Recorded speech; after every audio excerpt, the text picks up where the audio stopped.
Entre los años 1946 y 1956 se hallaron los manuscritos del Mar Muerto o rollos de Qumran en las cuevas del mismo nombre, en Cisjordania. En total, presentan un compendio de 972 manuscritos de carácter bíblico, escritos en su mayoría en hebreo, arameo y tan solo unos pocos en griego. Recogen prácticamente todos los libros del Antiguo Testamento, redactados en una época anterior en 1000 años a cualquier otro manuscrito conocido hasta la fecha. Dichos textos fueron escritos por los esenios, un grupo de ascetas judíos que vivían en comunidades separadas y llevaban un modo de vida basado en las enseñanzas de las Escrituras. Estas personas salieron de la ciudad de Jerusalén y se asentaron en el desierto, aislados de otros judíos y del resto del mundo. Entre todos los manuscritos hallados hay un rollo bastante especial, un documento que ha despertado el interés a nivel mundial, así como el recelo de muchos expertos. En marzo de 1952, el arqueólogo francés Henri de Contenson se trasladó desde Francia para trabajar en un emplazamiento cercano a Khirbet Qumran. Y allí, junto a su equipo de beduinos, descubrió, dentro de la cueva número 3, el pergamino más sorprendente y, según muchos expertos, el más relevante descubierto hasta la fecha. El rollo fue catalogado como 3Q15. Es el único que no está escrito sobre un pergamino de origen animal o vegetal, sino que su escritura está cincelada en una lámina de metal, cuya composición es de 99% cobre y 1% estaño, y se encontraba enrollado sobre sí mismo, como si de un pergamino común se tratara. El estado de conservación del rollo de cobre era muy deficiente. Probablemente fue confeccionado dentro del primer siglo después de Cristo. Cuando lo encontraron, estaba partido en 2 trozos, que al unirlo resultó una lámina de metal de 30 centímetros de ancho y nada menos que 2 metros y 40 centímetros de largo. Sin embargo, apenas se podía acceder a su lectura, ya que se hallaba completamente cubierto por el óxido, y cualquier intento de desenrollarlo podría destruir tan preciado hallazgo. Mientras se discutían diferentes propuestas para acceder a su contenido, fue en ese momento cuando John Allegro, enviado especial de la Universidad de Oxford, que trabajaba con el equipo de traducción internacional con los rollos del Mar Muerto en Jerusalén, persuadió al equipo de Contenson para que le permitiera llevarse una de las 2 piezas de cobre a Inglaterra. Allegro consiguió llevar uno de los trozos al Instituto de Ciencia y Tecnología de la Universidad de Manchester, donde con la ayuda del profesor Wright Baker consiguió abrirlo. Lo hizo aplicando un adhesivo y seccionando el pergamino a lo largo con una sierra especial que dejó abierto el pergamino longitudinalmente, dando como resultado 23 secciones separadas. Una vez superado el primer desafío, hallaron un nuevo impedimento. Se trataba del lenguaje.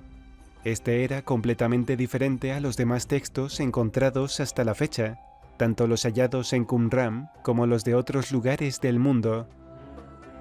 El rollo de cobre presentaba caracteres de un hebreo misnaico, con afinidades lingüísticas entre el hebreo y el arameo misná, y con algunos términos solo comprensibles con el adecuado conocimiento de la lengua árabe y acadia. A pesar de la dificultad, Allegro consiguió traducir el primer trozo, y al año siguiente logró descifrar el segundo. Durante la traducción también se observó que 7 de los nombres de las ubicaciones estaban seguidos de un grupo de 2 o 3 letras griegas. Además, se había realizado a modo inventario, como los inventarios griegos del templo de Apolo. Pero, ¿qué es lo que pretendían inventariar los autores del misterioso objeto? La información que guardaba el rollo de cobre dejó a la comunidad científica bastante perpleja, y hasta el día de hoy siguen siendo motivo de mucha controversia.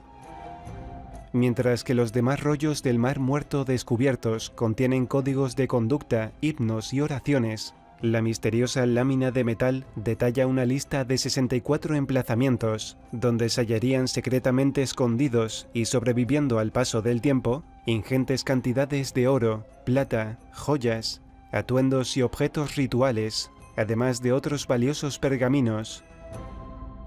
¿Cómo es posible que los esenios, una comunidad sencilla que no pretendía la riqueza material, fueran poseedores de bienes tan preciados y codiciados por otros?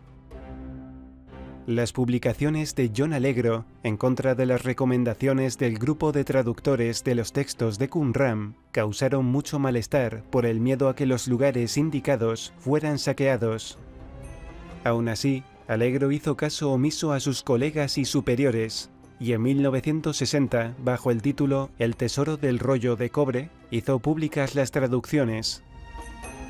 La oposición al contenido de su traducción la encontró en el padre de Bo, director de Escuela Bíblica y Arqueológica Francesa de Jerusalén, y en el padre Joseph Milik, miembro de traducción de los rollos de Qumran, y justifican que los datos proporcionados por Allegro están mal interpretados o erróneos, y que tales tesoros no existen más que en las leyendas. Otras teorías sostienen que las cantidades de metales preciosos detallados en el rollo de cobre son en realidad inferiores a lo que se supone. En uno de los apartados del rollo se puede leer: cava 9 codos en la esquina sur del patio. Habrá vasijas de oro y plata entregadas como ofrendas, tazones, copas, palanganas, tubos de libación y cántaros. Todos juntos sumarán 609 piezas. Cava 16 codos debajo de la esquina este para encontrar 40 talentos de plata. Así hasta completar un auténtico mapa del tesoro.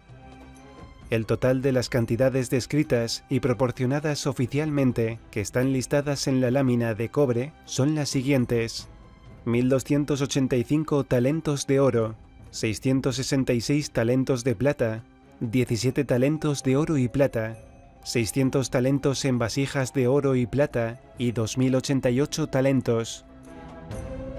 Además, se listaron otros artículos con pesos sin especificar, como 165 lingotes de oro, 7 lingotes de plata y 609 vasijas de oro y plata.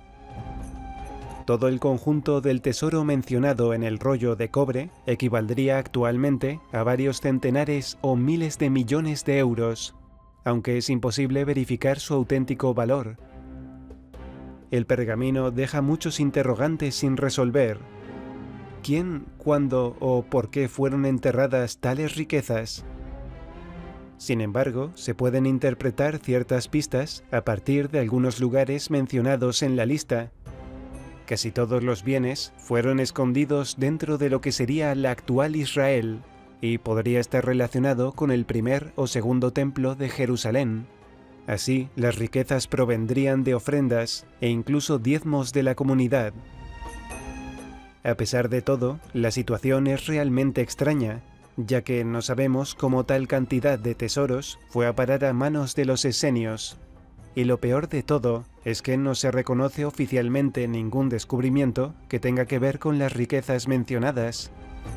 Sin embargo, parece evidente que el hecho de guardar estos datos sobre una lámina de cobre tan puro, algo bastante costoso, era para preservar una información muy valiosa, como el paradero de un inmenso tesoro.